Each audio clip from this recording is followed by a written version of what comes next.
As emoções em tempos de crise.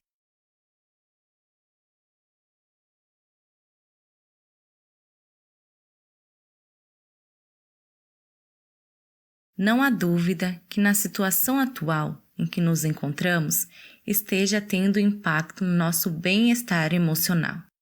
Os eventos que ocorrem em todos os níveis, falecimentos, desempregos, afastamento social, está nos gerando estresse, preocupação e dor, nos quais são de alguma maneira inevitável.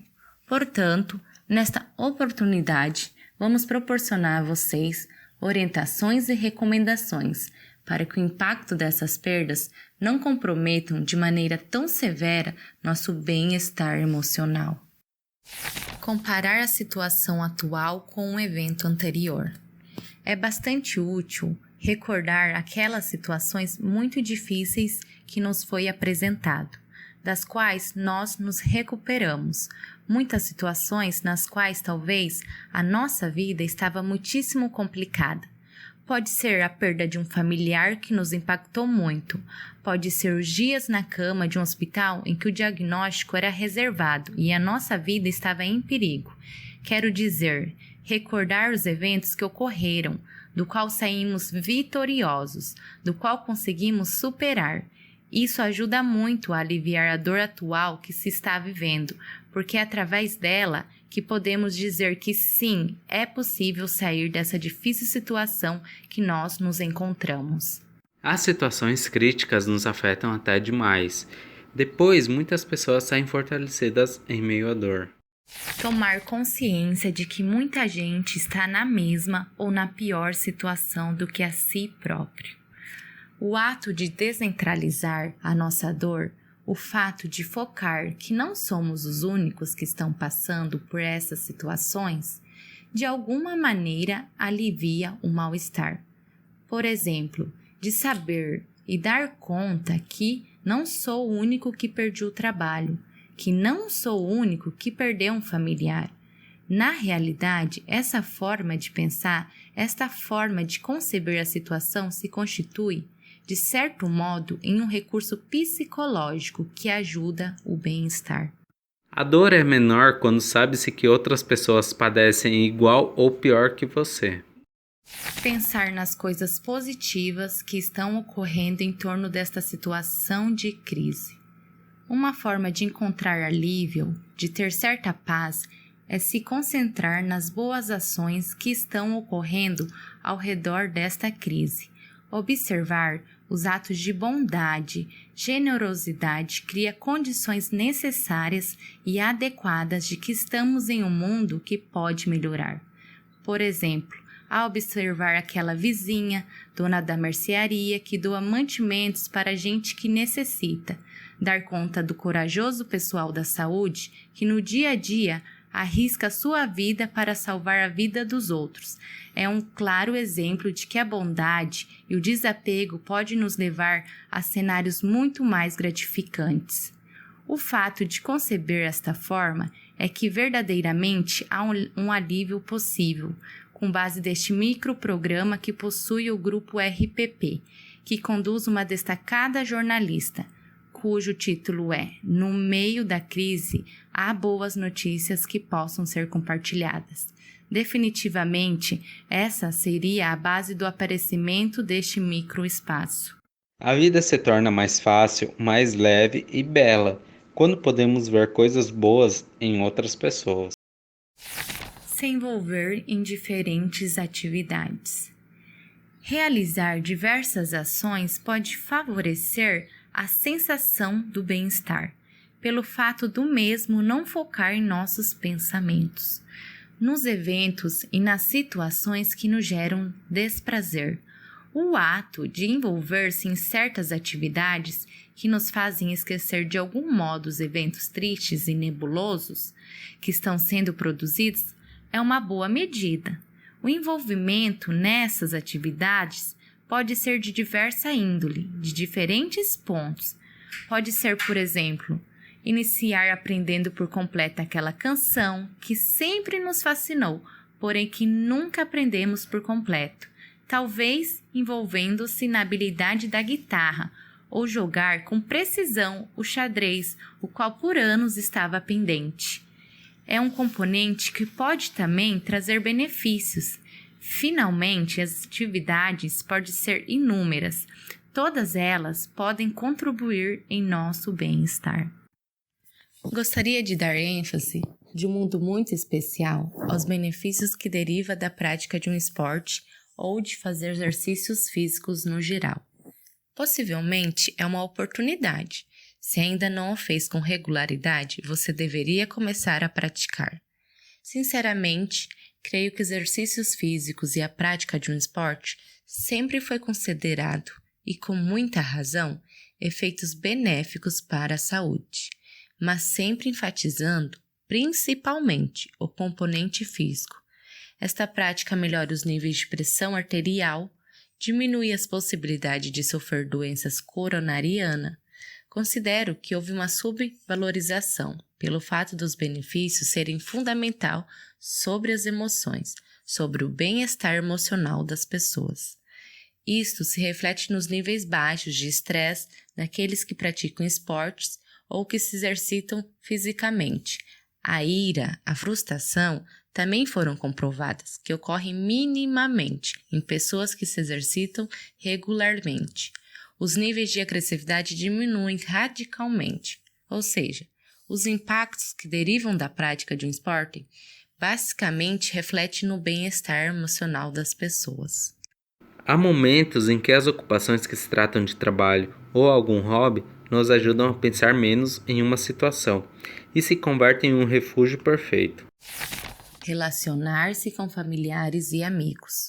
Retomar a comunicação com o maior número possível de familiares e amigos produz uma sensação de bem-estar, em geral se você compartilhar seus temores e medos.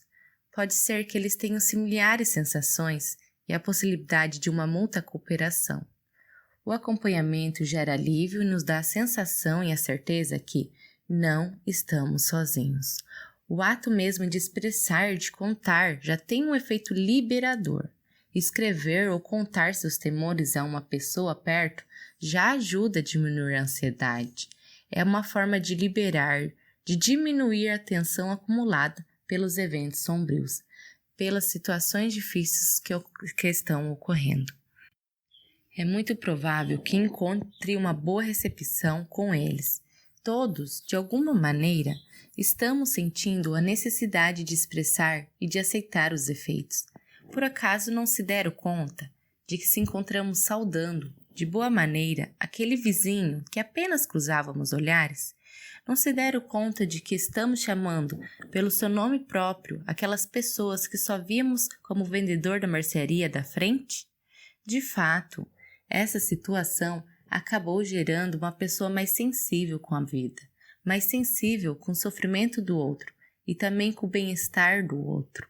É como se tivéssemos aberto, pois a atitude do outro agora nos importa, de quem nem sabíamos e nem recordávamos seu nome. De alguma maneira, estamos voltando a valorizar o contato, a sensibilidade, o outro me importa. Estamos, de alguma maneira, valorizando os vínculos, ao saudar com atenção, com afeto, dizendo obrigado, pedindo desculpas. Este evento está impactando o grau de sensibilidade das pessoas.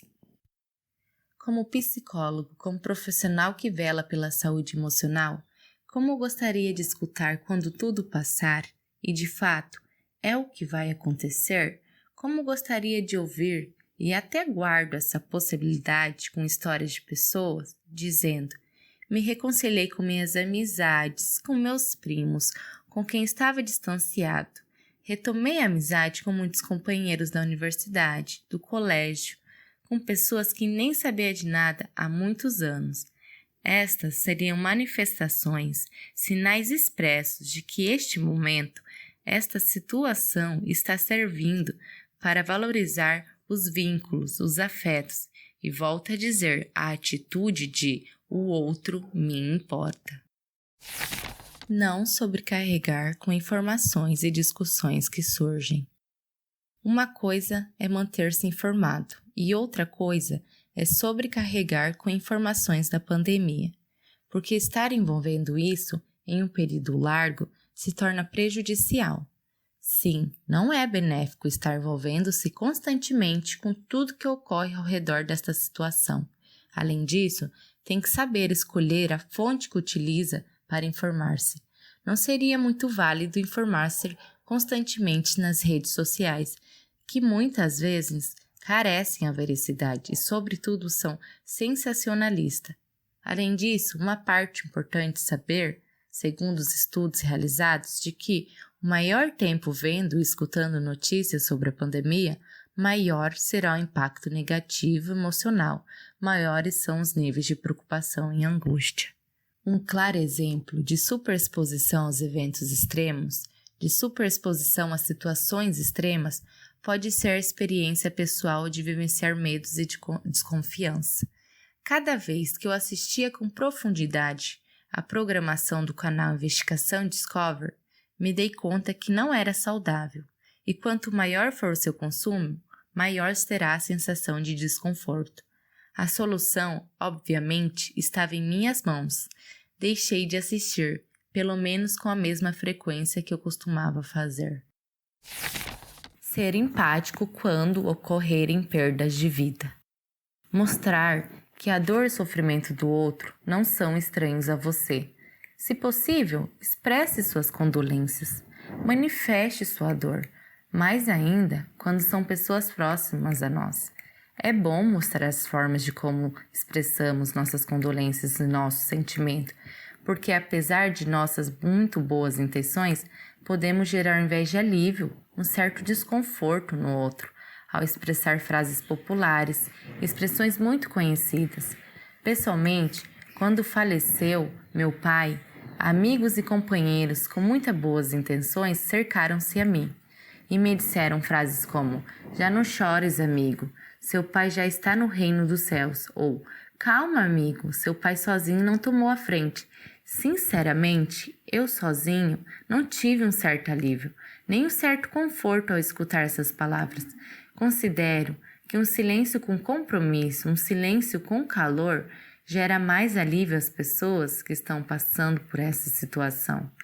Temos que praticar essa escuta, o silêncio terapêutico, essa escuta que gera bem-estar, o silêncio terapêutico, o silêncio que alivia é muito mais acolhedor que dezenas de frases, incluso com as melhores intenções.